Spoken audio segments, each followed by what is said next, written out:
everybody, this is Tracy here with a view from Tracy's Point, and we are here to talk about surviving Hurricane Irma.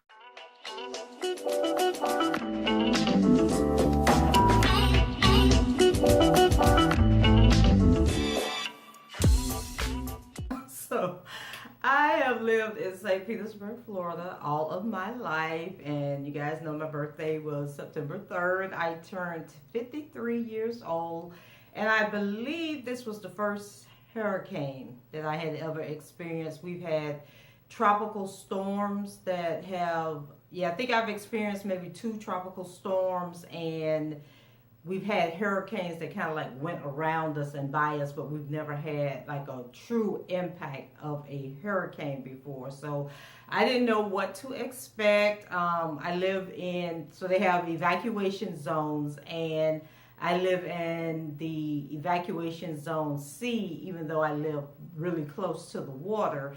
And so they had mandatory evacuations for zone A, and then they came up the day before the storm hit, and they had evacuations for area B, for zone B. So I was like, oh my God, like, am I going to have to evacuate? Because some of you, I don't know if I've ever mentioned this to you guys, but you know, I have 3 daughters, one that's a school teacher out in California, and then my youngest daughter lives here in the Tampa Bay area, and then my middle daughter, Jasmine, she actually has autism, and so I know I wasn't going to a shelter.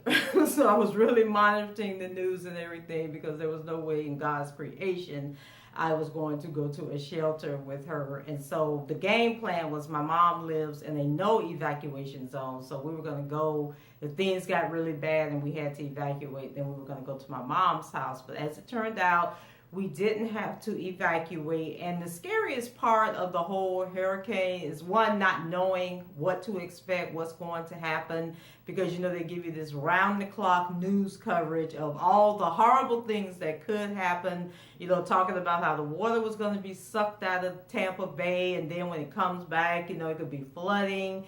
And then they were saying, it started out that we were going to have 2 to 4 feet of storm surge. And what a storm surge is when the water comes back in, it comes back in at a certain amount of feet above ground level. So I'm at, I think in zone C, we're at 28 feet above sea level.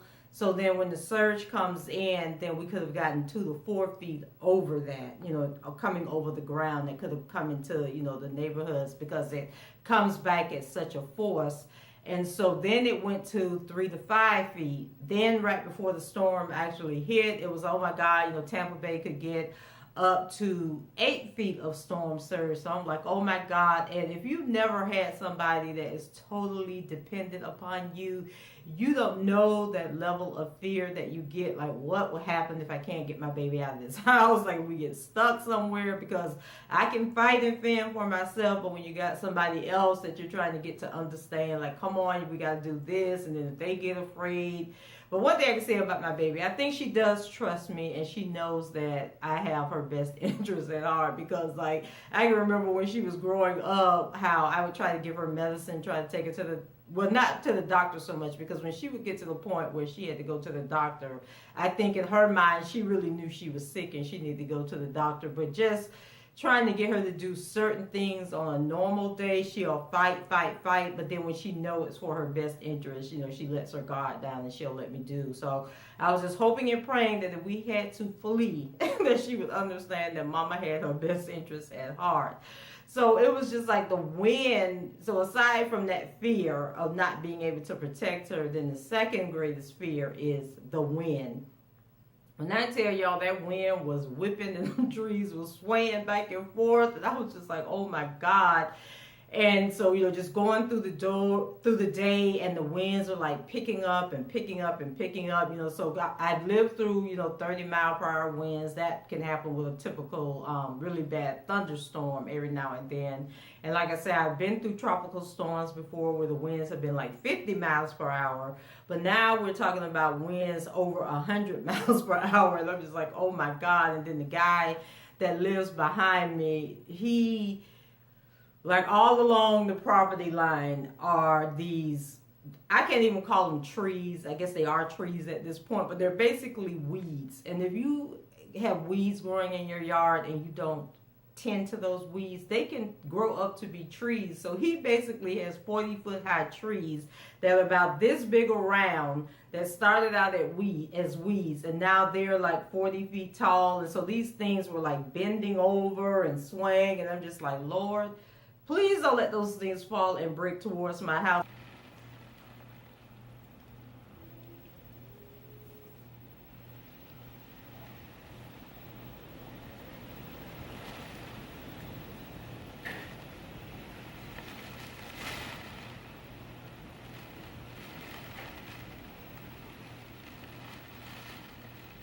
Because one tropical storm, I think I had been in my house like 5 years, and we had a tropical storm, and one of his weed trees did fall over on my property, and it hit my house, and so it knocked down my privacy fence, tore up my deck, broke one of my French doors. And so I was just praying we didn't have a repeat of that, and thank God we didn't. However, it did knock over like certain sections of my fence, but I'm going to count it as a blessing, because on Monday of last week, on Labor Day, I did have a whole bunch of supplies delivered that I was going to use to fix the fence, because what I was going to do is put in fence posts on my side of the fence to kind of keep it up, because he's not taking care of the other side of the fence that has the actual post on them. So I think that I'm just going to look at that as God saying, okay, you done bought this stuff, you ain't going to let it sit in the garage, you're going to get your butt out there and fix that fence. So I'm not upset about the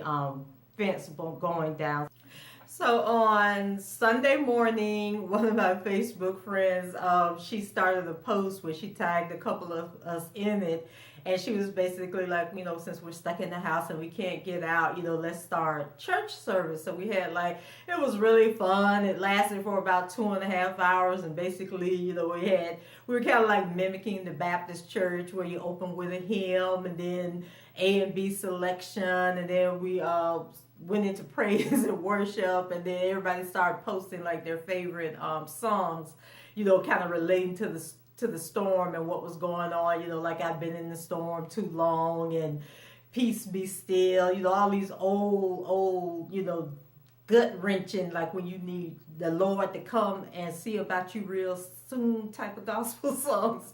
And so that went on, then we were like, okay, well, praise and worship is going so good, so we're gonna skip the word today and just stay in the spirit. And so it was just really fun. And like I said, it was a big distraction for about 2.5 hours, and people were chiming in and everything. And so I think that kind of prepared me for when the storm did actually hit, because that will tell y'all what happened to me. So I'm sitting here, like I said, the wind was the scariest part of it all. And so the wind is blowing, I'm coming to the door looking, making sure, nothing's about to, come flying through the window or anything.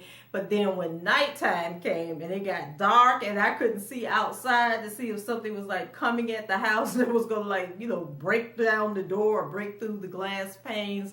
And all you could just hear was the wind, and the wind was picking up, and then the pressure in my house started, like my ears and my jaw was bothering me. And I'm like, oh my God, like what is going on? Like my head was about to explode. It was almost like the first time you fly on an airplane and then you just get that pressure in your head. And then I remember somebody had posted something on Facebook that said that when you're in the middle of a storm that you should, or a hurricane, you should close all the interior doors in your house. So I went through the house and I closed all the doors and turned off all the lights, and I was trying to watch TV, and then it was just so eerie and crazy. And when I was closing the doors, I realized in my spare bedroom it was like very quiet in there. So I said, okay, well, I'm going to go and I'm going to lay down, and maybe this pain will go away. So I had my tablet and I was watching Hidden Figures on my HBO app and waiting for Insecure to come on. So I'm laying there in the bed, and so the pain went away, but then I still wasn't feeling well. So I said, oh, you know what, let me go get my blood pressure machine and check my blood pressure, make sure it hasn't gone up.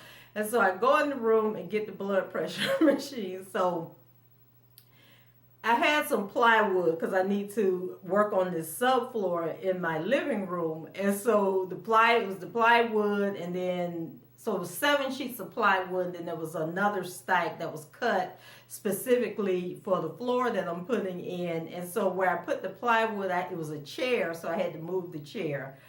So I go in, check my blood pressure, and then for some reason I get up with the blood pressure cup still on my arm, the machine in my hand, and then I'm walking and I bump into the chair, and I was like, oh, I forgot to move this chair. So then when I try to slide the chair to the side, it gets caught between my legs, and then I start to stumble. And then as I'm stumbling, I'm remembering that that stack of plywood is there, so the chair gives away. I tumble and fall, and in the process of falling, I'm trying to save my blood pressure machine, and so it was a catastrophe. I hurt my hand, I hurt the side of my foot, I busted my knee, and I was just like, oh my God. So I was in so much pain. Couldn't get up off the floor, so now I'm trying to drag myself over to another chair. Well, actually, I was trying to drag myself to the guest bedroom, but it was just too far away. So then there was a chair there, so I said, okay, but if I pull myself up on the chair, and the whole while I'm thinking, like, there's nobody in this house that can help me. Like, I can't even get to my phone to call 911 to help me.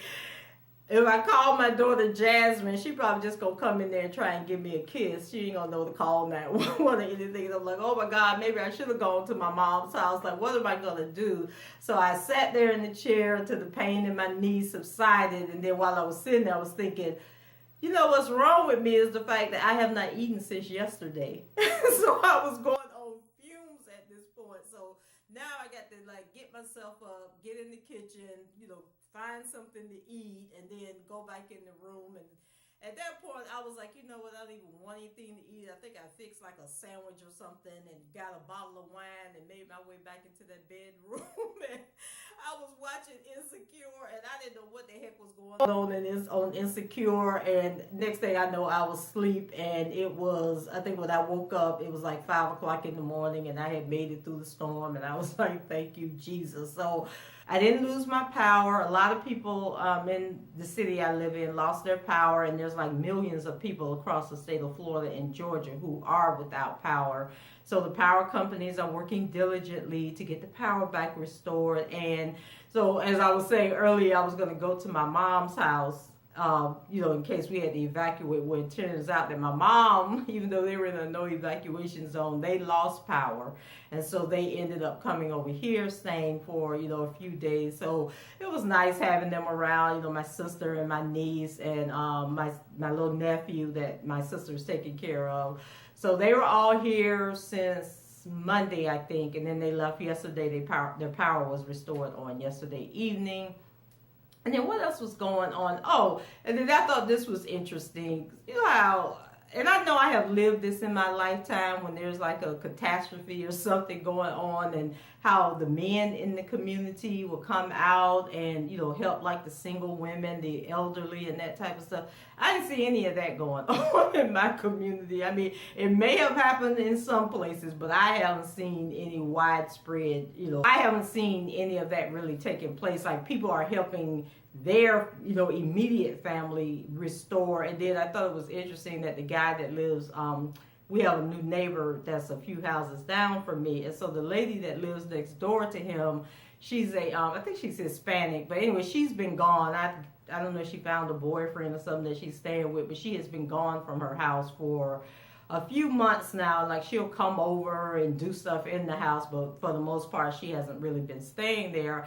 And so she had a lawn man, and then after she went wherever she's going to, the lawn man stopped coming. And so every now and then, like, the grass gets so high and the weeds are overgrown and everything. And so the guy next door to her, when he's out cutting his grass, I notice he'll go over and cut her grass. So after the storm, I heard people outside, and sure enough, I get up and he was cleaning up his yard, and then he went over there and cleaned up her yard and, got all the debris and the trees and everything out of her yard. So I was out working in my yard, and then the lady across the street from me, her and the people that were staying at her house, they were out working in her yard.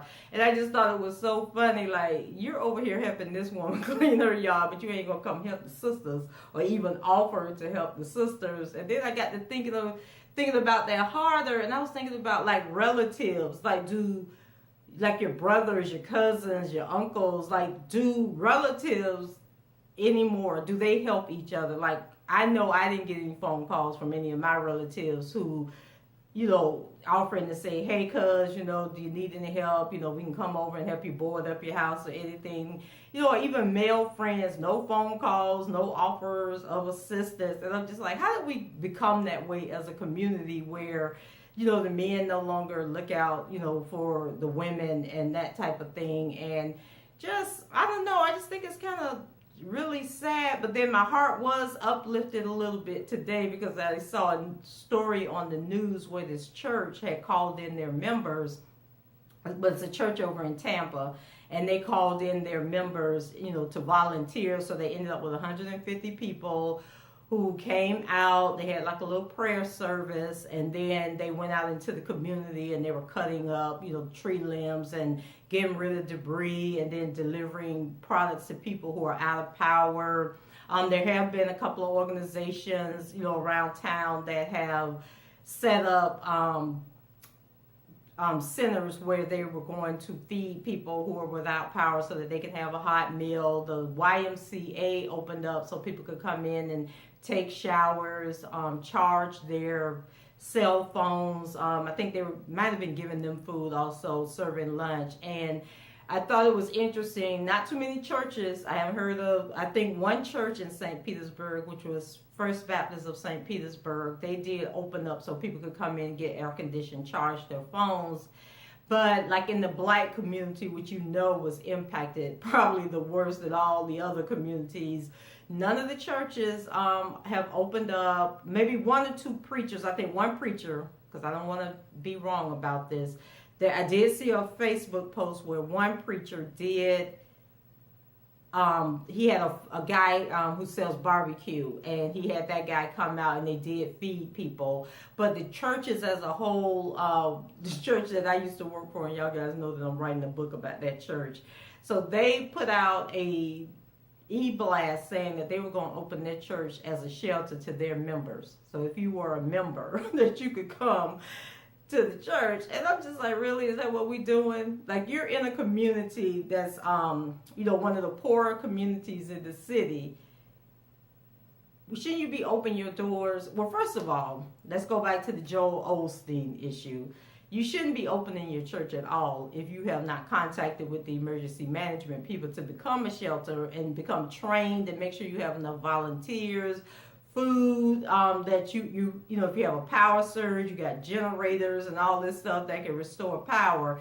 You shouldn't even be trying to open up, but they're putting the cart before the horse. So they put out this thing saying that they were going to open up, to their members. And so of course when the community got wind of it and was criticizing them and people were calling, then they were like, they entered a retraction saying that, on second thought, we decided that we'll be a distribution center after the fact. And I'm just like, that's why I'm writing a book about y'all, because just to show y'all how dysfunctional and unorganized churches are. And then I found out that the pastor of the church wasn't even in town. He was up in Washington doing the invocation for the U.S. Senate. When preparation was supposed to be going on for this storm, you off, trying to make a name for yourself. But anyway, what else happened? Then I found out that people did show up at the church. The power did go out. So just doing too much and not paying attention. And so my advice during a storm is that let the professionals do what the professionals are trained to do. And every community has an emergency management system, and these people have designated shelters.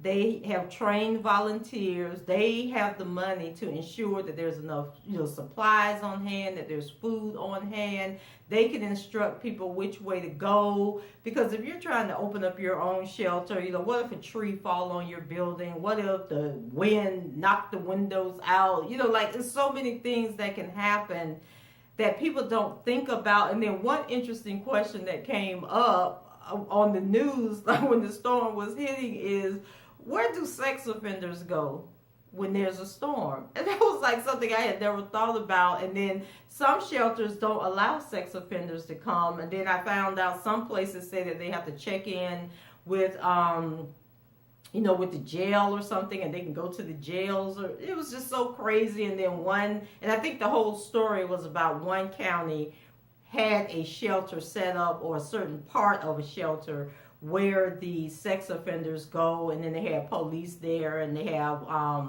some kind of monitoring systems to make sure that they don't wander off to the other part of the shelter where the main population is. But just little things like that we never ever think about are things that people, why you shouldn't be opening up shelters, because you don't know all the logistics and everything that is supposed to be taking place.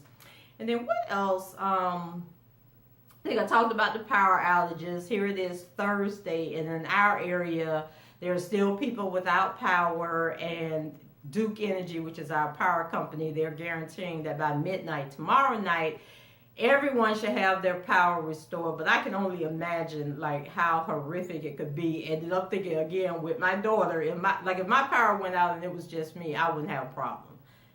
But trying to keep her calm, if it got really hot in here, we didn't have any food left over or anything, I can imagine how hard that would be. And then you get with people that have disabilities that need breathing machines and, oxygen and all kind of things that require electricity, how hard that must be for those people. So it's like a whole lot to think about. And I think before a storm actually hits, these are things that people need to be thinking about.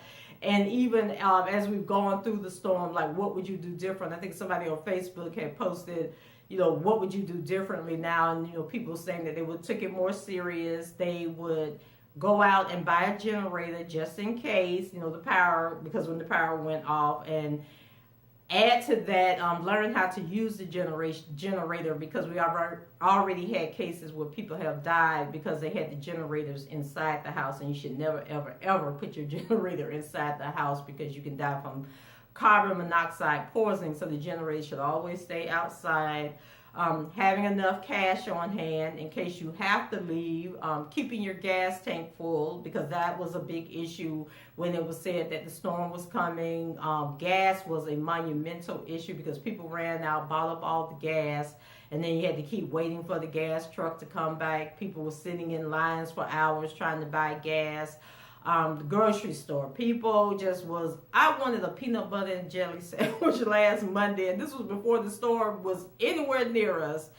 Went to the store to get some bread, and they were out of bread. And I was just like, really, people? So people just going in, buying up all the bread, all the water, all the snacks, all this stuff. And then before the storm hit, people were posting on Facebook that they had ate up all these snacks that they had got for the storm. So just better planning, having coolers so that they could just buy big bags of ice to put the ice in. What else? Having medical aid, first aid kits on hand. Having toiletry items in case they had to go to a shelter. They would have a blow-up mattress, in case they had to go to a shelter or go stay at somebody else's house. And that was funny because when my mom, my family came over, they had this queen-size air mattress. And I was like, why do y'all have that air mattress? And they was like, well, my niece said, Auntie, we thought you were going to have to come to our house, so we bought 2 of them so that you and Jazz could have somewhere to sleep. And I thought that was so sweet. And so then they brought all this food over. So now I got a refrigerator full of food. And I'm sitting there. And this is so funny about when the storm comes. So all the restaurants, all the fast food places are closed. The grocery store closed. Everything's closed out. So now you're sitting there thinking about, dang, I sure would like to have a milkshake from Chick-fil-A. Man, a Whopper sound good from Burger King. So now you're imagining all this food that you wish you could eat that you wasn't going to go eat if the storm wasn't coming. But now I have all this food in the refrigerator, so I got to eat all this food before I can start wandering out, going to the fast food restaurants, and hopefully by then the feeling will have left.